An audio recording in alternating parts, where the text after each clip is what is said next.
Hi guys.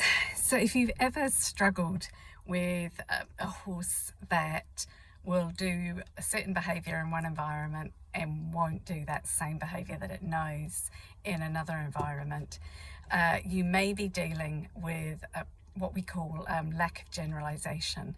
So often, and it happens with people as well, we will learn something, we will learn a skill set, we will learn a behaviour, we'll learn how to do something uh, in a particular environment only, and that learning doesn't carry over into other situations. And possibly the one that most of us can relate to is back in our school day, studying really hard, knowing the information, then we rock up to the exam and it's like, whoa, I've forgotten everything.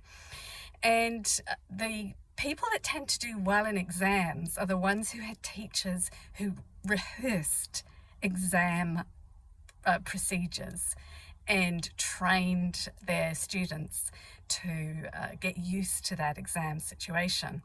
Now, I did my master's in float loading, and part of that training was we trained for multiple environments.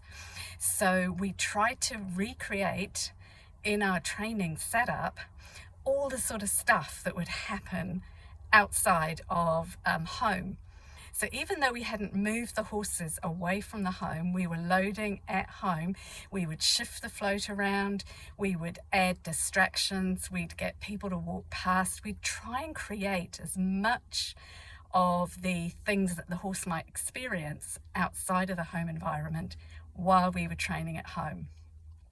And then we started to push the boundaries a bit and move the float further and further outside of the home environment as much as possible. And of course, the ultimate test is being able to load the horse at home, unload the horse somewhere else, get them back on the float and come home.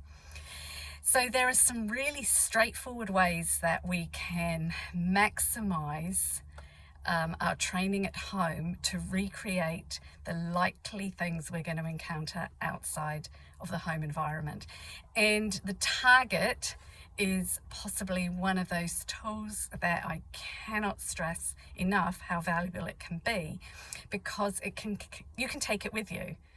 And you can represent that, run through some basic target stuff that your horse is familiar with, and get them back into that state of, oh, this is familiar ground, this is familiar, I know what I'm doing, and away you go. So we'll be talking about this in a little bit more depth next week, but essentially think of it as you want to try and add in as much of the stuff the horse might encounter elsewhere when you're training at home. Obviously, it's not ideal and we can't replicate everything the horse is going to encounter, but if we can introduce one or two things that we can then take with us to the other environments, like the target, something familiar, we are more likely to be setting our horses up for success. So catch you next week where we'll go into it in a bit more depth.